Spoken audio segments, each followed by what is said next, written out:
Hindi pa nag-iisang buwan sa pwesto, ngunit malinaw na ang plano ni DOLE Acting Secretary Francis Tolentino pagdating sa usapin ng employment sa bansa. Kabilang na dyan ang mas pagpapalawak pa ng trabaho agad job fairs, gayon din ang pakikipagtulungan sa mga kaugnay na ahensya ng pamahalaan. Narito ang report. Batay sa pinakabagong labor force survey ng Philippine Statistics Authority, naitala sa 95.3% ang employment rate sa Pilipinas noong buwan ng Abril. Bahagya itong mas mataas kumpara sa flat 95% na naitala noong buwan ng Marso. Sa kabila ng progreso, sumipa naman sa 15.2% ang underemployment rate o bilang ng mga Pilipinong nais pang magkaroon ng dagdag na trabaho. Ito ang issue na nais pakatutukan ni newly appointed Department of Labor and Employment Acting Secretary Francis Tolentino, katuwang iba pang mga ahensya ng pamahalaan. Hindi pa man nag-iisang buwan mula nang maitalaga sa pwesto, pinangunahan na ni Tolentino ang launching ng Trabaho Agad Job Fairs 2026 kasabay ng Araw ng Kalayaan noong 11 at 12 ng Hunyo. Inilunsad ang job fair simultaneously sa 61 sites sa buong bansa na layong mas ilapit sa mga Pilipino ang mga oportunidad ng trabaho.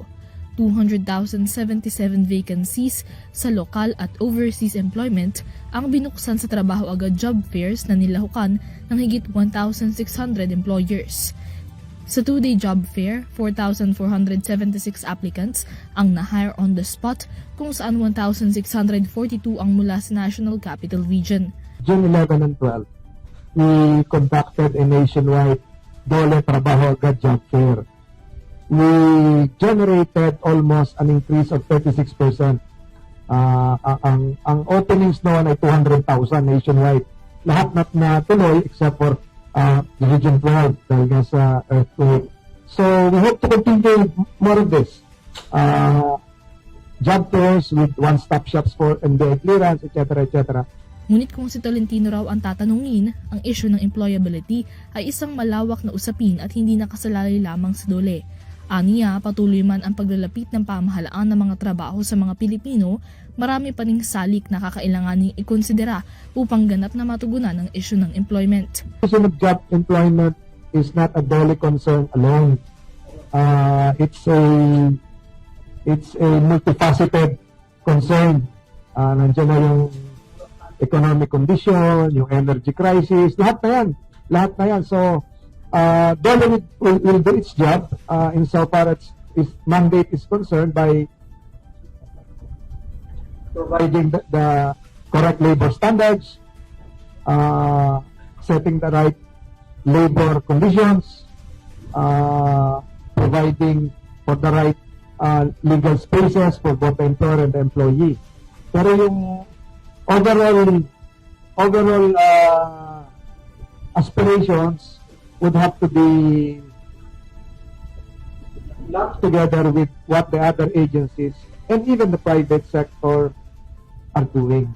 Dahil dito, layon ngayon ng DOLE na mapalakas at mapatatag pa ang koordinasyon sa iba pang mga ahensya ng pamahalaan upang unti-unting maresolba ang mga employment issues sa bansa. Kabilang na dyan ang job mismatch na para kay Tolentino ay nakasalalay din sa sektor ng edukasyon. That mas marami nag-apply ngayon na criminology sa college. Nationwide, nursing, nationwide. Ang laki ng backlog natin sa doktor. So, yung job mismatch talaga has been there. So, I've been saying that the matter of education to employment pipeline would have to be addressed as a long-term solution. So, ngayon, pinag-uusapan pa yung kung itutuloy pa yung K+12, di ba? Hindi lang sa akin din yun. So, what I'm doing right now, what I'll be doing within the next few days is to really sit down with TESDA. Because TESDA is under the DOLE to have a viable technical education pathway that would not just provide employment but business opportunity. Para sa EuroTV News, Mia Layagin sumasaludo sa bawat Pilipino.